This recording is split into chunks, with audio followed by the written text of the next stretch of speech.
Black Adam की कहानी शुरू होती है 1000 साल पहले खंदक नाम की जगह से।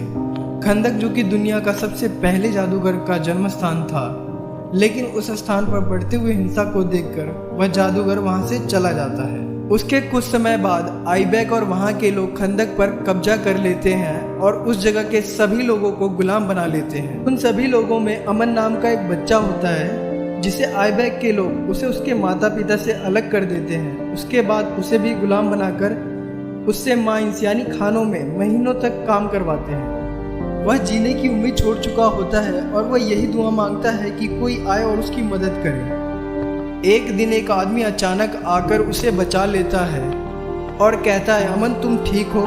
तुम कहाँ थे? मैं तुम्हें कई दिनों से ढूंढ रहा हूँ। कहते हुए अमन को गले लगा लेता है।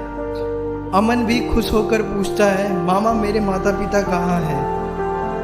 उसे लगता है अब उसके खोए हुए माता पिता मिल जाएंगे। मामा रोते हुए कहते हैं उसके माता पिता इस दुनिया में नहीं रहे, यहाँ तक कि उसके परिवार में सिर्फ वह और उसके मामा ही बचे हैं। उसी समय कुछ लोग पीछे से आकर उसके मामा पर हमला कर देते हैं। मामा चिल्लाते हुए अमन से कहते हैं, भागो अमन, अपनी जान बचाओ। तभी अमन बोलता है, मैं आपको मरते हुए नहीं छोड़ सकता, और वह अपने मामा को सहारा देते हुए वहां से भागने लगता है। उसी समय जोर से बिजली खड़कती है और वह दोनों टेलीपोर्ट होकर एक दूसरी जगह आ जाते हैं। उस जगह पर बच्चे को देखकर सब हैरान हो जाते हैं। वहां बैठे लोग कहते हैं, हम सब एटर्निटी के हेड हैं और तुम रॉक ऑफ एटर्निटी में हो। हर जादूगर एक इंसान को चुनता है ताकि वह जादूगर अपनी शक्ति उस इंसान को दे सके जो बाहर जाकर इंसानियत की मदद करे, और इस बार अमन को चुना गया है। अमन कहता है, मैं यह काम तभी करूँगा जब जादूगर उसके मामा को बचा लेंगे। अमन की बातों को सुनकर जादूगर बोलता है, तुम मेरी शक्तियाँ ले लो और अपने मामा को बचा लो। अमन और उसके मामा दोनों जोर से चिल्लाते हैं, शज़ैम, और दोनों के पास जादूगर की शक्तियाँ आ जाती है। उसके बाद उसके मामा बिल्कुल ठीक हो जाते हैं। फिर वह दोनों अचानक खंदक वापस आ जाते हैं। खंदक पहुंचते ही अमन का मामा एडम अमन से कहता है, बेटा अमन, अब इन पावर से हम खंदक को आइबैक से आज़ाद करवा सकते हैं और उसे और उसके लोगों को मारकर हम अपना बदला ले सकते हैं। लेकिन अमन कहता है, अंकल एडम, मैं किसी को मारना नहीं चाहता।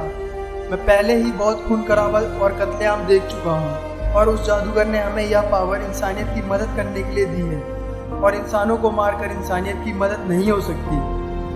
अमन की इन बातों को सुनकर उसका मामा एडम कहता है, हमें ये करना ही होगा। अमन, मेरी बीवी और बच्चों के लिए, तुम्हारे माता पिता के लिए, हमें उन्हें इंसाफ दिलाना ही होगा। लेकिन अमन अपने मामा एडम की बातों को सुनकर कहता है, अंकल जो आप बोल रहे हैं वह इंसाफ नहीं, बदला है।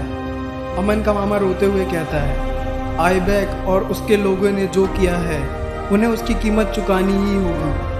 पर तभी अमन अपने मामा को गले लगाकर कहता है, अंकल एडम, हमें अपने दुख को नहीं बल्कि उम्मीद को बांटना चाहिए। मैं आपसे बहुत प्यार करता हूँ अंकल एडम, आप प्लीज़ यह बदला लेने वाली बात को भूल जाइए। अमन की इन बातों को सुनकर एडम समझ जाता है कि वो जितनी भी कोशिश कर ले अमन उसकी बात नहीं मानेगा, और अमन जब तक जिंदा है तब तक वह अपना बदला भी नहीं ले पाएगा। इसके बाद अमन आसमान की तरफ देखकर बोलता है कि हम आइबैक और उसके लोगों को भी अच्छा बना देंगे और उन सभी लोगों को उनकी बुराइयों से आज़ाद करवा देंगे। इसके बाद अमन और अंकल एडम दोनों ज़ोर से शज़ैम चिल्लाते हैं, पर तभी अंकल एडम अमन के सिर पर हाथ रखता है और उसके सिर कुचलकर उसकी जान ले लेता है। जिसके बाद जैसे ही शज़ैम की लाइटनिंग उसके सिर पर गिरती है, वैसे ही उन सभी पावर को एडम गेन कर लेता है और बनता है ब्लैक एडम। ब्लैक एडम बनने के बाद वह कसम खाता है कि अब से वह किसी को भी गुलाम नहीं बनने देगा, और वह इस कसम को पूरा करने के लिए तबाही मचा देता है, जिसमें बहुत सारे लोग मारे जाते हैं। तो यही थी ब्लैक एडम की कहानी। आई होप आप सभी लोगों को ये वीडियो पसंद आई होगी।